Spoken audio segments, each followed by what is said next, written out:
नमस्कार दोस्तों, स्वागत है आपका हमारे इस चैनल द साहित्यनामा पर। अपने उपन्यास गोदान को आगे बढ़ाते हुए चलते हैं उसके भाग 19 की ओर। मिर्जा खुर्शेद का हाथा क्लब भी है, कचहरी भी, अखाड़ा भी। दिन भर जमघट लगा रहता है। मोहल्ले में अखाड़े के लिए कहीं जगह नहीं मिलती थी। मिर्जा ने एक छप्पर डलवा कर अखाड़ा बनवा दिया। वहाँ नित्य 150 लड़कियां आ जुटते हैं। मिर्जा जी भी उनके साथ जोर करते हैं। मोहल्ले की पंचायतें भी यहीं होती हैं। मियाँ बीबी और सास बहू और भाई भाई के झगड़े टट्टे भी यहीं चुकाए जाते हैं। मोहल्ले के सामाजिक जीवन का यही केंद्र है और राजनीतिक आंदोलन का भी। आए दिन सभाएं होती रहती हैं। यही स्वयंसेवक टिकते हैं, यही उनके प्रोग्राम बनते हैं, यहीं से नगर का राजनीतिक संचालन होता है। पिछले जलसे में मालती नगर कांग्रेस कमेटी की सभा नेत्री चुन ली गई हैं। तब से इस स्थान की रौनक और भी बढ़ गई है। गोबर को यहाँ रहते साल भर हो गया। अब वह सीधा साधा ग्रामीण युवक नहीं है। उसने बहुत कुछ दुनिया देख ली और संसार का रंग ढंग भी कुछ कुछ समझने लगा है। मूल रूप से तो वह अब भी देहाती है। पैसे को दांत से पकड़ता है, स्वार्थ को कभी नहीं छोड़ता और परिश्रम से जी नहीं चुराता है, न कभी हिम्मत हारता है। लेकिन शहर की हवा उसे भी लग गई है। उसने पहले महीने में तो केवल मजूरी की और आधा पेट खाकर थोड़े से रुपए बचा लिए। फिर वह कचालू और मटर और दही बड़े के खोंचे लगाने लगा। इधर ज्यादा लाभ देखा तो नौकरी छोड़ दी। गर्मियों में शरबत और बर्फ की दुकान भी खोल दी। लेन देन में खड़ा था, इसलिए उसकी साख जम गई। जाड़े आए तो उसने शरबत की दुकान उठा दी और गर्म चाय पिलाने लगा। अब उसकी रोजाना आमदनी 2.5-3 रुपए से कम नहीं है। उसने अंग्रेजी फैशन के बाल कटवा लिए हैं, महीन धोती और पंप शू पहनता है। एक लाल ऊनी और चादर खरीद ली और पान सिगरेट का शौकीन हो गया है। सामाजिक सभाओं में आने जाने से उसे कुछ कुछ राजनीतिक ज्ञान भी हो चला है। राष्ट्र और वर्ग का अर्थ समझने लगा है। सामाजिक रूढ़ियों की प्रतिष्ठा और लोक निंदा का भय अब उसमें बहुत कम रह गया है। आए दिन की पंचायतों ने उसे निसंकोच बना दिया है।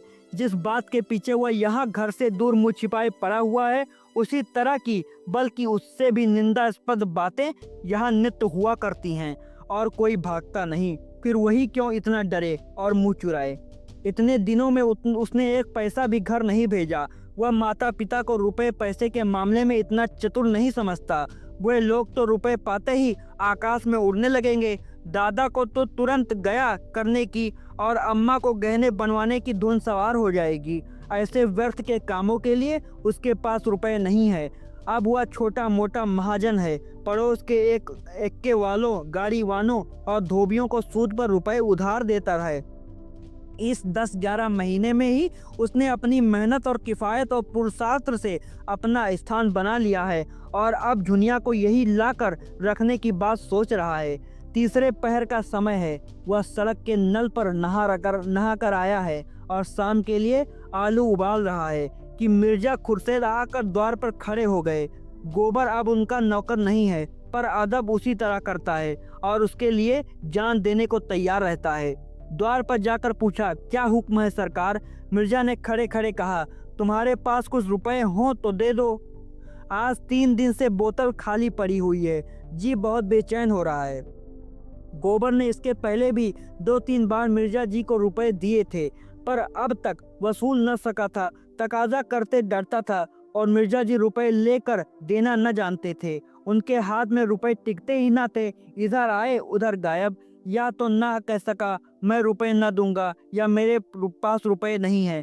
शराब की निंदा करने लगा। आप इसे छोड़ क्यों नहीं देते सरकार? क्या इसके पीने से कुछ फायदा होता है? मिर्जा जी ने कोठरी के अंदर आकर खाट पर बैठते हुए कहा, तुम समझते हो मैं छोड़ना नहीं चाहता और शौक से पीता हूँ। मैं इसके बगैर जिंदा नहीं रह सकता। तुम अपने रुपयों के लिए न डरो, मैं एक एक कौड़ी अदा कर दूंगा। गोबर अविचलित रहा। मैं सच कहता हूँ मालिक, मेरे पास इस समय रुपए होते तो आपसे इनकार न करता। 2 रुपए भी नहीं दे सकते? इस समय तो नहीं है। मेरी अंगूठी गिरो रख लो। गोबर का मन ललचा उठा, मगर बात कैसे बदले। बोला, या आप क्या कहते हैं मालिक? रुपए होते तो आपको दे देता, अंगूठी की कौन बात थी? मिर्जा ने अपने स्वर में बड़ा दीन आग्रह भरकर कहा, मैं फिर तुमसे कभी न मांगूंगा गोबर, मुझसे खड़ा नहीं हुआ जा कर रहा है। इस शराब की बदौलत मैंने लाखों की हैसियत बिगाड़ दी और भिखारी हो गया। अब मुझे भी जिद पड़ गई है कि चाहे भीख ही मांगनी पड़े, इसे छोड़ूंगा नहीं। जब गोबर ने अब की बार इनकार किया तो मिर्जा साहब निराश होकर चले गए। शहर में उनके हजारों मिलने वाले थे, कितने ही उनकी बदौलत बन गए थे, कितने ही गाढ़े समय पर मदद की थी, पर ऐसों से वह मिलना भी पसंद न करते थे। उन्हें ऐसे हजारों लटके मालूम थे जिनसे वह समय समय पर रुपयों के ढेर लगा देते थे, पर पैसों की उनकी निगाह में कोई कद्र न थी। उनके हाथ में रुपए जैसे काटते थे, किसी न किसी बहाने उड़ाकर ही उनका चित्त शांत होता था। गोबर आलू छीलने लगा। साल भर के अंदर ही वह इतना काइया हो गया था कि और पैसा जोड़ने में जितना कुशल ही की अचरज होता था। जिस कोठरी में रहता वह मिर्जा साहब ने दी है। इस कोठरी और बरामदे का किराया बड़ी आसानी से 5 रुपया मिल सकता है। गोबर लगभग साल भर से उसमें रहता है, लेकिन मिर्जा ने न कभी किराया मांगा न उसने दिया। उन्हें शायद ख्याल भी न था कि इस कोठरी का कुछ किराया भी मिल सकता है। थोड़ी देर में एक एक्के वाला रुपए मांगने आया। अलादीन नाम था, सिर घुटा हुआ, खिचड़ी दाढ़ी। उसकी लड़की विदा हो रही थी। 5 रुपए की उसे जरूरत थी।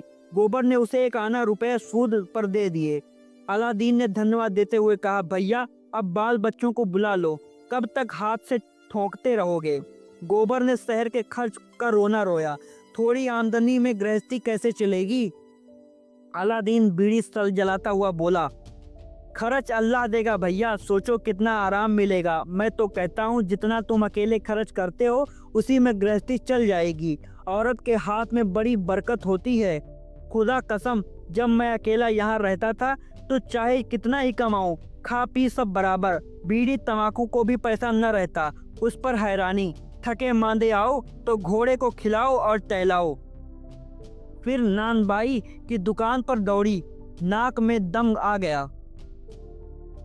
जब घरवाली आ गई, उसी कमाई से में उसकी रोटियां भी निकल जाती हैं और आराम भी मिलता है। आखिर आदमी आराम के लिए ही तो कमाता है।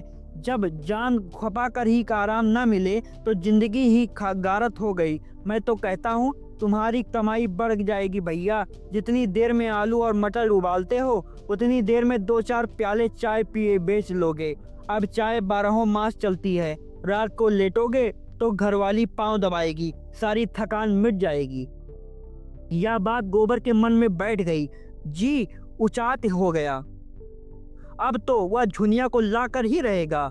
आलू चूल्हे पर चढ़े रह गए और उसने घर चलने की तैयारी कर दी। मगर याद आया कि होली आ रही है, इसलिए होली का सामान भी लेता चले। कृपण लोगों में उत्सवों पर दिल खोल कर खर्च करने की जो एक प्रवृत्ति होती है, वह उसमें भी सजग हो गई। आखिर इसी दिन के लिए तो कौड़ी कौड़ी जोड़ रहा था।